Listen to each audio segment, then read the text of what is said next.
আসসালামু আলাইকুম সবাইকে। সবাই কেমন আছেন? আশা করি সবাই ভালো আছেন। আলহামদুলিল্লাহ আমিও ভালো আছি।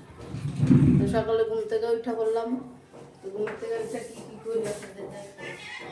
এই হইলো আমার টেবিলের অবস্থা। আর ওদিকে তো রাঁধছি, ওদিকের অবস্থা নাজেহাল। এই যে রাত্রে রান্না করছি যে, তো এখন কি করবো? এগুলা সব পরিষ্কার করবো। তো সবাই ঘুমের থেকে উঠা, ও আমার বইনে বাইরে যা গেছিল রাত্রে, আমার খেয়ালই নেই। আমার ছেলেরে দিন তাকে রুটি দিয়া খাইতে দিম, এটা খাক, শেষে রুটি দিয়া খাইতে দিম। এই দুধ দিয়া সাবুত দিয়া পায়েস রাঁধছিল রাইতে, রাইতের 12টা বাজে রাঁধছে। আমরা ঘুমাইয়া গেছি গা, পরে আইসে গেট বেড়াইতেছে। পরে হের দুলাভাইয়ের কাছে দিয়া গেছে, আমি দেখি নাই, আমি ঘুমাইয়া গেছিলাম। যাক ভালো হয়েছে আমার ছেলের দিন। আর এই যে দেখেন দুইজন মানুষ, কালকে বেগুন আলু দিয়ে রান্না করছিলাম, খাওয়াই নাই, সেই সময় খাই নাই, আমিও উঠি নাই, হ্যাঁ খাই নাই, পানি খেয়ে শুয়ে পড়ছি। কি ঝাঁকনা পাইনি আজকে, আমরা ঝাঁকনা পাইনি।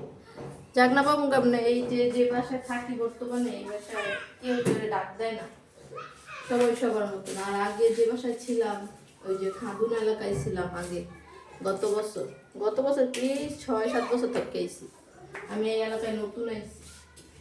তো ওইখানে তখন আব্বা মার সাথে, মানে বাবা মার সাথে ভাই বোনের সাথে একটা সম্পর্ক নষ্ট হয়ে গেছে একটা কারণের জন্য। দুনিয়ার মধ্যে সবচেয়ে বেশি সম্পর্ক নষ্ট হয় টাকার কারণে, টাকার জন্য সবার সাথে সম্পর্ক নষ্ট হয়। যা বাবা মার সাথেও সম্পর্ক নষ্ট হয়ে গেছে। তো এইবার আর কেউ সেই সময় ফোন দেয় না। গতবার তো সববারই, প্রতি বছরই আমার বিয়ের পরের থেকেই, বিয়ের থেকেই প্রতি বছর সেই সময় আব্বা ফোন দিত। আব্বার সাথে আমি একদিন না কথা বললে মানে আমার দিন যেত না। আর এখন মাসের পর মাস জায়গায় কথা কই না, কথা বলি না।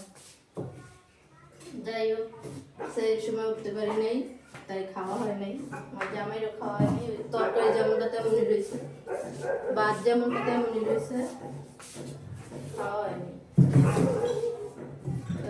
এগুলো আমি সব পরিষ্কার করবো, দোয়া পাকলা করবো। এত বড় ভিডিও তো আর বানান যাবো না, এগুলো করতে অনেক সময় লাগবো।